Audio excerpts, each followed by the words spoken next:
బేబీజీ అమరావతి వెంచర్లో freedom from registration charges జనవరి 26 వరకు మాత్రమే. కాల్ 04069032244. అమరావతిలో రెండో దశ ల్యాండ్ పూలింగ్ జరుగుతుంది. అయితే మాస్టర్ ప్లాన్ ఆ ఏరియాకి సంబంధించినటువంటి ప్లానింగ్ ఎప్పుడు జరుగుతుంది, దీనికి మరింత జాప్యం జరుగుతుంది అనుకునే వాళ్ళకి షాక్ ఇచ్చింది APCRDA.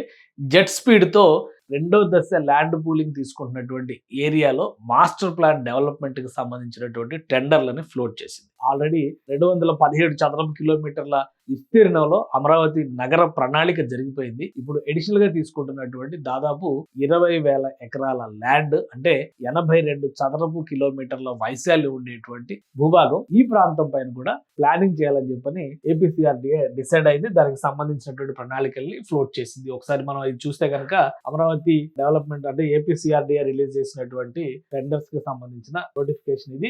Engagement of consultant for integrated master plan including infrastructure, financial plan and detailed land pooling area plan in APCRDA region. ఇది మొత్తం కూడా కొత్త ప్రాంతం ఏదైతే తీసుకున్నారు, ఇప్పుడు ల్యాండ్ కొత్తగా తీసుకున్నారో దానికి సంబంధించి ఇచ్చినటువంటి నోటిఫికేషన్. ప్లస్ 6 నెలల్లో ఈ ప్లాట్స్ డెవలప్మెంట్ తో పాటు ల్యాండ్ ఓనర్స్, ఇందులో ఎవరైతే పార్టిసిపేట్ చేస్తున్నారో ఆ ల్యాండ్ ఓనర్స్ అందరికి కూడా అలాట్మెంట్ జరిగే విధంగా చర్యలు తీసుకోబోతుంది. ఒకసారి మనం ఈ లొకేషన్ ని చూస్తే కనుక ఇది మాస్టర్ ప్లాన్ ఏరియా, అంటే ఇప్పటికే ఉన్నటువంటి మాస్టర్ ప్లాన్ ఏరియా మొత్తం కూడా ఇక్కడ ఈ ఏరియాలో కనిపిస్తున్నది. ఇది ఇప్పుడు ల్యాండ్ ఎక్విజిషన్ జరుగుతున్నటువంటి 7 గ్రామాలకు సంబంధించినటువంటి భూభాగం ఇది ఉందన్నమాట. సో ఈ ప్రాంతం మొత్తానికి కూడా ఇప్పుడు వీళ్ళు ప్లానింగ్ చేయబోతున్నారు ల్యాండ్ పూలింగ్ కి సంబంధించి. ఒకసారి మనం క్లియర్ గా మాస్టర్ ప్లాన్ తో కంపేర్ చేసుకుని చూసినప్పుడు క్లియర్ పిక్చర్ ఇంకా అర్థమవుతుంది. ఇది మొత్తం రీజనల్ అంటే రింగ్ రోడ్ తో సహా, అవుటర్ రింగ్ రోడ్ తో సహా వేసినటువంటి ప్రణాళిక.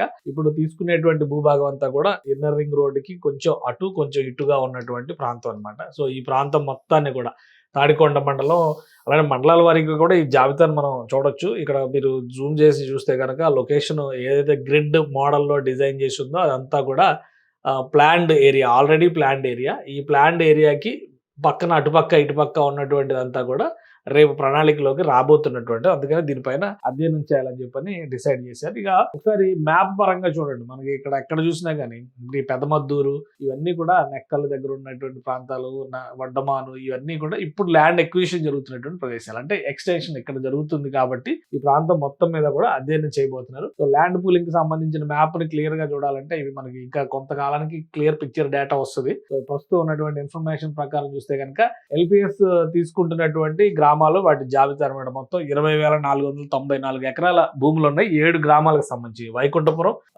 పెదమద్దూరు, ఎండ్రాయి, అలానే కర్లపూడి, లేమల్ల, ఇక్కడ వడ్డమాను, ఇవేమో ఈ పైనవన్నీ ఏమో అమరావతి మండలంలో వచ్చేటువంటి 4, ఇవేమో తుళ్ళూరు మండలంలో వచ్చేటువంటి 3, హరిశ్చంద్రపురం, పెదపరిమి ఈ ఏరియాలకు సంబంధించినటువంటివి. ఇక LPS schemes are to be seamlessly integrated with the existing village settlement with the city level network of infrastructure with a total area of approximately 20,494 acres, మొత్తం 7 villages అన్నమాట. సో వీళ్ళకి ల్యాండ్ ఓనర్స్ కూడా whoever participating in the scheme are to be allotted within 6 months of LPS notification, అంటే వాళ్ళకి plots కూడా 6 నెలల్లో కేటాయించడానికి అని చెప్పని ఈ ప్రణాళికని రెడీ చేసుకున్నారు. సో అమరావతి ప్రణాళికలో ఒక జోష్ వచ్చిందని చెప్పని మనం చెప్పొచ్చు. ఇప్పుడు ఉన్నటువంటి అవైలబుల్ ఉండి మాస్టర్ ప్లాన్ డిజైన్ అయిపోయినటువంటి ప్రాంతంలో నిర్మాణ ప్రణాళిక జోరుగా సాగుతుంది. ల్యాండ్ ఎక్విజిషన్ జరుగుతున్నటువంటి ప్రణాళికను కూడా మాక్సిమం 6 నెలల్లో ల్యాండ్ ప్లాట్ అలాట్మెంట్ చేసేస్తాం అన్నారంటే కనుక ఈ పనులు చాలా ఫాస్ట్ గా కంప్లీట్ చేసి రెండో దశని మొదటి దశతో అనుసంధానించేటువంటి ప్రయత్నం రాష్ట్ర ప్రభుత్వం చేయబోతుంది. అందులో భాగంగానే ఇక్కడ సమగ్ర ప్రణాళిక, ఎందుకంటే ఈ ఏరియాలో స్పోర్ట్స్ సిటీ ఎక్స్పాన్షన్ జరగబోతుంది. అలానే అక్కడ స్మార్ట్ ఇండస్ట్రీస్ కి సంబంధించినటువంటి వ్యవస్థలను తీసుకొచ్చేటువంటి ప్రయత్నం జరుగుతుంది. సో అందుకే ఈ పనుల్లో మరింత వేగం పెంచే ప్రయత్నం ఆంధ్రప్రదేశ్ ప్రభుత్వం చేస్తోంది.